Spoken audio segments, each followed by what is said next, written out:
Welcome back sa Tagalog Drama Recap. Sa video na ito, ipapaliwanag ko ang isang aksyon at crime na pelikula na pinamagatang War na inilabas noong 2007. Spoilers ahead, watch out and take care. Nagsimula ang pelikula sa pamamagitan ng pagpapakita ng labanan sa pagitan ng dalawang ahente ng FBI at isang grupo ng mga Amerikanong gangster sa isang daungan. Ang dalawang miyembro ng FBI na sina John at Tom ay matagal nang magkakilala at ilang taon na silang magkaibigan. Itinuturing pa nga nilang magkapatid ang isa't isa.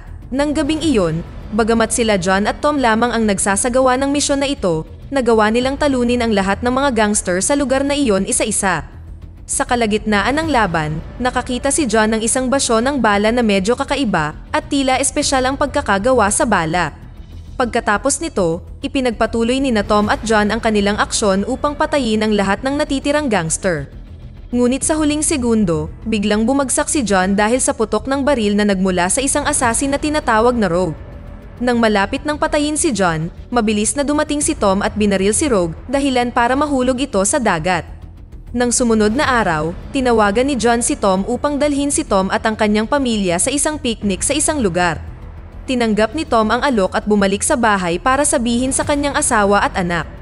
Samantala, si Rogue, na tila buhay pa, ay kasalukuyang naghahanda upang patayin si Tom at ang kanyang pamilya bilang bahagi ng paghihiganti sa nakaraang pamamaril ni Tom.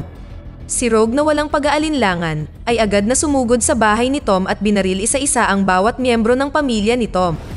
Pagkatapos ay sinunog niya ang bahay para maalis ang ebidensya. Makalipas ang ilang oras, dumating si John at ang kanyang pamilya sa bahay ni Tom. Nang makita ang mga sasakyan ng pulisya at ilang mga pulis sa paligid ng bahay ni Tom, nagsimula siyang magulat at nag-aalala sa kung ano ang nangyari. Matapos tingnang mabuti, sa wakas ay nalaman niyang namatay na ang kanyang matalik na kaibigan kasama ang pamilya. Nang siyasatin niya ang bahay ni Tom na nasunog, muling nakita ni John ang parehong mga basyo ng bala na nakita niya sa dating punong tanggapan ng gangster.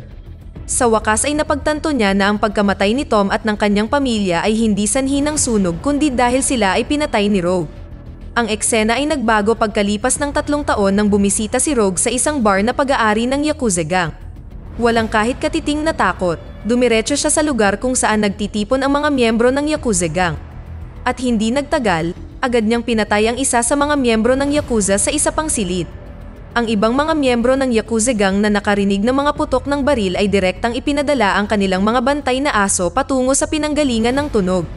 Ngunit nang bumalik ang aso sa kung saan nagtitipon ang mga miyembro ng Yakuza gang, ang aso ay mukhang matamlay at natatakot. Naglagay pala si Rogue ng granada sa leeg ng aso, at lahat ng miyembro ng Yakuza gang ay agad na napatay sa pagsabog.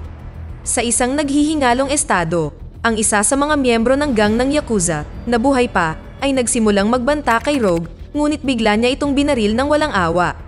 Hindi nagtagal, dumating si John at iba pang miyembro ng FBI sa lugar at nagsagawa ng investigasyon. Sa pagsisiyasat na ito, muling natagpuan ni John ang isang cartridge na eksaktong kapareho ng bala na natagpuan niya sa bahay ni Tom. Napagpasyahan niya na si Rogue, ang mamamatay tao, ay bumalik at nagpasya si John na maghiganti sa kanya para sa pagkamatay ni Tom. Gayunpaman, ang asawa ni John, na nakakaalam ng plano ni John, ay mukhang nadismaya at bigo dahil masyadong nahuhumaling si John sa paghihiganti habang isinasakripisyo ang sarili niyang pamilya. Pagkatapos nito, sinimulan ni John na talakayin ang kaso ng Yakuza gang murder sa kanyang mga kasamahan sa istasyon ng pulisya. Hinala niya na ang pumatay sa mga miyembro ng Yakuza gang ay si Rogue. Si Rogue pala ay isang assassin na dating nagtrabaho para sa Yakuza gang, ngunit siya ay nagtaksil at piniling magtrabaho sa kanilang karibal na gang, ang Triads. Ang Triad gang ay kasalukuyang pinamumunuan ng isang lalaking nagngangalang Lee Chang.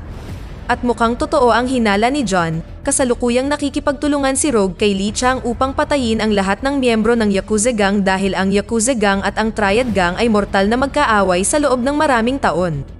Noong umagang iyon, si Rogue, na nakipagkita kay Lee Chang, ay muling nakatanggap ng bagong misyon mula sa kanya. Nais niyang bawiin ni Rogue ang estatwa ng kabayo na pagmamay-ari ng pamilya ni Lee Chang na ninakaw ng Yakuza gang 30 taon na ang nakararaan. Pagkatapos ay inutusan ni Lee Chang ang dalawa sa kanyang mga tauhan na nagngangalang Wu-Ti at Joy-Ti na tulungan si Rogue na tapusin ang misyon na ito. Actually, sinadya silang utusan ni Lee Chang na samahan si Rogue para mabantayan nila ito. Gayunpaman, mukhang hindi pa rin niya lubos na pinagkakatiwalaan si Rogue dahil kailan lang siya sumapi sa kanyang gang. Lumipat ang eksena sa Japan, kung saan ang pinuno ng Yakuza na nagngangalang Shiro Yanagawa ay nagsasanay ng katane kasama ang isa sa kanyang mga miyembro. Sa kalagitnaan ng pagsasanay, muntik na siyang tamaan ng sword slash ng kanyang tauhan. Si Shiro, na nakaramdam ng matinding galit, ay walang awang pinutol ang isa sa tainga ng kanyang tauhan. Pagkatapos nito, nakipagkita siya sa kanyang anak na babae na nagngangalang Kira upang pag-usapan ang tungkol sa estatwa ng kabayo, na ngayon ay dumating sa Amerika at handa ng i-auction. Nang marinig ito, hiniling niya sa kanya na pumunta kaagad sa Amerika at pangasiwaan ang pagbebenta ng rebulto ng kabayo. Sa kabilang banda, kasalukuyang pumunta si John sa lugar ng Chinatown para makipagkita kay Benny, ang dati niyang kaibigan. Pagkatapos ay hiniling niya kay Benny na tulungan siyang hanapin ang taong gumawa ng mga basyo ng bala ng titanium na nakita niya sa bahay ni Tom at ang punong tanggapan ng Yakuza. Dinala siya ni Benny sa kanyang opisina para ibigay sa kanya ang mga file ni Rogue na iniimbestigahan niya noon. Sa wakas, sinabi niya na maaaring simulan ni John ang kanyang pagsisiyasat sa pamamagitan ng paghahanap sa plastic surgeon na nag-opera sa mukha ni Rogue. Sa kasamaang palad, hindi pa rin niya nahahanap ang plastic surgeon at inaakalang nagtatago sa takot na baka patayin ni Rogue. Samantala, si Rogue, na nakipagpulong kina Wuti at Joy T upang pag-usapan ang pagnanakaw ng estatwa ng kabayo mula sa Yakuza gang, ay biglang nagpasya na alisin si Joy T sa kanyang koponan. Si Rogue pala ay binayaran ng isang tiwaling kapitan ng pulis na nagngangalang Andre upang palitan ang papel ni Joy T. Agad namang dumura si Joy T na mukhang naiinis sa harap ni Rogue at umalis sa lugar. Nang gabing iyon, nagsimulang maghanda ang mga miyembro ng Yakuza gang na dalhin ang estatwa ng kabayo sa lugar ng auction. Sa kasamaang palad, ang kanilang sasakyan ay hinarang ng ilang pulis sa pangunguna ni Andre sa daan. Inutusan ni Andre ang kanyang mga nasasakupan na magpanggap na iimbestigahan ang sasakyan at hiniling sa buong Yakuza gang na pumila sa tapat ng bakod na rehas. Si Rogue, na nagmamanman mula sa malayo, ay agad na inutusan si Wuti at ang iba pa niyang mga tauhan na patayin ang lahat ng miyembro ng Yakuza gang. Matapos maibalik ni Rogue ang dalawang estatwa ng kabayo, agad niya itong dinala kay Lee Chang. Bilang resulta ng kanyang tagumpay, nakatanggap si Rogue ng napakalaking kabayaran mula sa kanya. Sa kabilang banda, pumunta si John at iba pang miyembro ng FBI sa lugar kung saan pinatay ang mga miyembro ng Yakuza gang. Napagpasyahan ng isa sa mga kasamahan sa pulisya ni John na may mga tiwaling pulis na sangkot sa massacre dahil nakahanay ang posisyon ng mga Yakuza gang na namatay na parang iniimbestigahan ng mga pulis. Pagkatapos ng karagdagang pagsisiyasat, sa wakas ay nalaman ni John at ng isang katrabaho na ang tiwaling pulis na nakipagtulungan sa mga pumatay sa Yakuza kahapon ay si Kapitan Andre. Inamin ni Kapitan Andre na ginawa niya ang lahat ng iyon dahil nagbanta si Rogue na papatayin ang kanyang buong pamilya. Nang dadalhin na sana nila si Andre sa police station para tanungin, bigla itong binaril ni Rogue para hindi mabulgar ang sikreto ni Rogue. Agad namang tumakbo si John na napagtantong hindi malayo si Rogue sa lugar na iyon para habulin siya. Ngunit dahil sa kanyang liksi, nakatakas si Rogue sa pagtugis. Samantala, si Kira, na dumating sa punong tanggapan ng Yakuza sa Amerika, ay labis na nagalit sa mga miyembro ng Yakuza na naroon dahil sa hindi nila pag-iingat at hinayaan na manakaw ang estatwa ng kabayo. Kinabukasan, nakatanggap si John ng tawag mula kay Rogue na gumagamit ng pseudonym. Sinabihan siya ni Rogue na pumunta sa warehouse ng Triad Gang kung gusto niyang makuha ang gintong kabayo na dating ninakaw mula sa Yakuza Gang. Ilang sandali pa, dumating si John at isang grupo ng mga pulis ng FBI sa bodega ng Triad upang magsagawa ng investigasyon. Ngunit pagkatapos mabuksan ang bodega, wala itong laman na Triad Gang. Bahagi lahat ng plano ni Rogue na asarin si John. Si John, na galit, ay tinutukan ng baril sa ulo si Rogue at muling ipinaalala sa kanya ang pagpatay niya sa pamilya ni Tom ilang taon na ang nakararaan. Pagkatapos ay umalis si John at ang kanyang mga katrabaho sa bodega pagkatapos kunan ng litrato ang mukha ni Rogue gamit ang kanyang cellphone. Pagkatapos noon, si Lee Chang, na humanga sa pagganap ni Rogue, ay unti-unting nagtiwala kay Rogue at nagpasya na italaga siya bilang bodyguard ng kanyang pamilya. Nang sumunod na gabi, itinago ni Rogue ang kanyang sarili bilang isang miyembro ng Yakuza Gang at pumunta sa isang lugar na pinagtitipunan ng Triad Motorcycle Gang. Sinadya niyang galitin ang Triad Gang at hinimok sila patungo sa teritoryo ng Yakuza Gang. Dahil dito, nagkaroon ng labanan sa pagitan ng Triad Gang at Yakuza Gang. Pagkatapos noon, sinimulan na silang patayin ni Rogue isa-isa. Si Joy T, na noong gabing iyon ay sumali sa iba pang gang ng Triad, ay sa wakas ay pinatay ni Rogue gamit ang isang katana. Lumalabas na sinadya ni Rogue na hikayatin ang Triad gang laban sa Yakuza gang. Kinaumagahan, inimbestigahan ni John at ng iba pang mga kasamahan sa pulisya ng FBI ang lugar kung saan pinatay ang Triad gang at ang Yakuza gang. Pagkatapos ay napagpasyahan ni John na sa lalong madaling panahon magkakaroon ng malaking digmaan sa pagitan ng dalawang gang. At ayon sa hula ni John, inutusan ni Lee Chang noong araw na iyon si Wu Ti na ihanda ang lahat ng miyembro ng Triad gang para harapin ang Yakuza gang at maghiganti sa pagkamatay ni Joy T. Gayunpaman, binalaan niya si Wu Ti na huwag munang umatake at hintayin ang paggalaw ng Yakuza gang. Pagkatapos ay inutusan ni Lee Chang si Rogue na protektahan ang kanyang pamilya mula sa pananakit ng sinuman kapag sumiklab ang digmaan. Nang gabing iyon, lingid sa kaalaman ni Lee Chang, nagsimulang gumanti si Wu Ti at ang iba pang Triad gang sa buong Yakuza gang na naghahapunan sa isang sushi restaurant. Si Wu Ti, na puno ng galit, ay nagsimulang walang awang patayin ang Yakuza gang.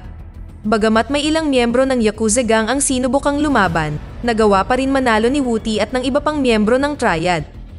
Samantala, si John at iba pang miyembro ng FBI na nakatanggap ng impormasyon tungkol sa digmaan sa pagitan ng Yakuza at Triad gang ay agad na nagtungo sa lokasyon. Pagdating sa lokasyon, agad nilang dinakip si Wu Ti at ang iba pang miyembro ng Triad. Ngunit si Rogue, na nanonood mula sa tapat ng gusali, ay nagsimulang barilin ang lahat ng miyembro ng FBI upang si Wu Ti at ang iba pang Triad ay magawang maghimagsik at labanan ang natitirang bahagi ng FBI. Mabuti na lang at natalo sila ni John at sinimulang hanapin ang kinaroroonan ni Rogue na tatakas na sana sa lugar. Sa wakas ay nangyari ang habulan, ngunit muling nakatakas si Rogue. Kinabukasan, nakipag-ugnayan si Rogue kay Lee Chang upang ipaalam sa kanya na kagabi ay unang inatake ni Wu Ti at ng iba pang miyembro ng Triad ang Yakuza gang. Nang marinig ito, tila nagalit si Lee Chang na hindi pinakinggan ni Wu Ti ang kanyang sinasabi. Ngumiti ng masama si Rogue dahil nagawa niyang pag-awayin si Lee Chang at ang sarili niyang mga tauhan. Sa lahat ng oras na ito, nakikipagtulungan pa rin si Rogue kay Shiro at sadyang nagpanggap na ipinagkanulo ang Yakuza gang at sumali sa Triad gang upang sirain niya ang Triad gang. Pagkatapos noon, si Kira, na nakipagkita kay Rogue sa punong tanggapan ng Yakuza, ay tila namangha sa pagsusumikap ni Rogue. Pagkatapos ay nagbigay siya ng bagong misyon sa kanya na patayin ang asawa at mga anak ni Lee Chang. Noong una ay tumanggi si Rogue sa misyon, ngunit napilitan siyang gawin ang misyon dahil pinagbantaan siya ni Kira. Samantala, pumunta si John sa bahay ng kanyang asawa at mga anak at iba pang kasamahan sa FBI para magbantay sa kanyang bahay dahil ayaw niyang masaktan ng mga miyembro ng Triad at Yakuza gang ang kanyang pamilya. Ang asawa ni John, na napagtanto ito, ay mukhang nagalit kay John dahil inilagay niya ang kanyang pamilya sa panganib. Di nagtagal, tinawagan ni Benny si John at sinabi sa kanya na nahanap niya ang plastic surgeon sa Mexico. Matapos magpatingin sa doktor, sa wakas ay nakumpirma ni John na ang larawan ng mukha ni Rogue na dala niya ay ang tunay na Rogue. Sa kabilang banda, si Rogue at iba pang miyembro ng Yakuza gang ay nagsimulang isagawa ang kanilang plano na patayin ang pamilya ni Lee Chang. Nagawa ng Yakuza gang na isa-isang patayin ang lahat ng mga gwardya ng pamilya ni Lee Chang. Samantala, binaril ni Rogue sina Wu Ti at Lee Chang na iniwan ang asawa at mga anak ni Lee Chang. Nang umalis siya sa bahay ni Lee Chang, balak pumasok ng ibang miyembro ng Yakuza gang upang kumpirmahin kung totoong pinatay talaga ni Rogue ang pamilya ni Lee Chang. Pero bago pa man sila makapasok ay agad silang pinatay ni Rogue. Pagkatapos ay inutusan niya ang asawa at anak ni Lee Chang na magtago sa kagubatan. Lingid sa kaalaman ni Rogue, noong gabing iyon, may isang miyembro ng FBI na nagawang idokumento ang lahat ng mga aksyon ni Rogue. Matapos makita ni John ang dokumentasyon ng mga larawang nakolekta ng kanyang mga katrabaho, sa wakas ay nalaman niya na ang utak sa likod ng away sa pagitan ng Yakuza gang at ng Triad gang ay si Rogue. Nang gabing iyon, pumunta si John at ang kanyang mga kasamahan sa punong tanggapan ng Yakuza at ibinigay ang lahat ng larawan ng ebidensya ng pagtataksil ni Rogue kay Shiro. Kinabukasan ay pumunta si Rogue kay Shiro para ibalik sa kanya ang dalawang estatwa ng gintong kabayo. Sa puntong ito, hindi pa rin namamalayan ni Rogue na alam na ni Shiro ang pagtataksil ni Rogue. Pagkatapos ay nagpakita siya ng katibayan ng pagtataksil ni Rogue at agad na inutusan ang kanyang mga tauhan na bitayin siya sa ibang lugar. Alam na alam din ni Shiro ang pagiging tuso ni Rogue kaya nalaman niyang peke ang estatwa ng kabayo na dala niya. Sa kanyang talino at husay, sa wakas ay nakatakas si Rogue mula sa lahat ng mga tauhan ni Shiro at tumalikod sa kanila. Naghanda siya ng bomba sa trunk ng peking estatwa ng kabayo at pinasabog ang buong base ni Shiro. Si Shiro, nabubuhay pa ring mag-isa, pagkatapos ay hinamon si Rogue sa isang tunggalian gamit ang isang katana. Masyadong matindi ang aksyon ng laban ni Rogue at Shiro hanggang sa wakas, nagawa ni Rogue na ma-corner si Shiro. Sa kalagitnaan ng laban, inihayag ni Rogue na hindi siya ang tunay na Rogue kundi si Tom, na nagawang patayin ang tunay na Rogue. Pagkatapos ay sadyang ginawa ni Tom ang facial surgery sa kanyang mukha sa mukha ni Rogue upang makapaghiganti siya kay Shiro, na nagutos kay Rogue na patayin ang kanyang pamilya. Si Tom pala ang naglipat ng wedding ring niya sa mga kamay ni Rogue at sinunog ang bahay nito para walang makaalam na ang namatay ay si Rogue. Pagkatapos ay nagsagawa siya ng facial surgery sa kanyang mukha at boses gamit ang kanyang pasaporte at pera sa kotse ni Rogue. Nang marinig ang pag-amin na ito, mukhang nagulat si Shiro. Sa huling segundo bago siya mamatay, sinabi niya na ang taong nagbigay sa kanya ng address ng pamilya ni Tom ay si John, ang matalik na kaibigan ni Tom. Nang marinig ito, mukhang galit na galit si Tom dahil akala niya ay pinagtaksilan siya ni John na ikinamatay ng kanyang buong pamilya. Makalipas ang ilang araw, nakatanggap ang asawa ni John ng isang package na naglalaman ng estatwa ng gintong kabayo na pag-aari ni Lee Chang na ipinadala ni Tom. Kasunod, nagpadala si Tom ng isang package kay Kira, ang anak ni Shiro, na may mensahe para magsimulang gumawa ng bagong buhay. Gayunpaman, nang buksan ni Kira ang package, wala siyang ideya na ang laman ng package ay ang ulo ng kanyang sariling ama. Pagkatapos nito, nakipag-ugnayan si Tom kay John at hiniling na makipagkita sa kanya sa isang pantalan. Si John, na unang dumating sa pier, ay nakipaglaban agad kay Tom na sa tingin niya ay si Rogue. Napakahaba ng laban sa pagitan ni Tom at John. Sa panahon ng laban, inihayag ni Tom na ang Rogue na kasalukuyang nasa harap ni John ay si Tom. Pagkatapos ay tinanong niya kung bakit ipinagkanulo siya ni John na naging sanhi ng pagkamatay ng kanyang buong pamilya. Inamin ni John na ibinigay niya kay Shiro ang address ng bahay ni Tom dahil sinabi ni Shiro na gusto lang bugbugin ni Rogue si Tom. Walang ideya si John na papatayin din ni Rogue ang pamilya ni Tom. Labis siyang nalungkot at humingi ng tawad sa kanya. Gayunpaman, si Tom, na galit dahil sa pagkamatay ng kanyang buong pamilya, sa wakas ay binaril si John mula sa likuran. Nagtapos ang pelikula sa isang eksena kung saan umalis si Tom sa Amerika para mamuhay ng bagong buhay. Dito na nagtatapos ang kwento. Sana ay nagustuhan nyo. Mag-subscribe na kung hindi ka pa nakasubscribe. Pindutin na rin ang notification bell at like button upang matulungan ang channel, and leave a comment down below. And as always, thank you for watching.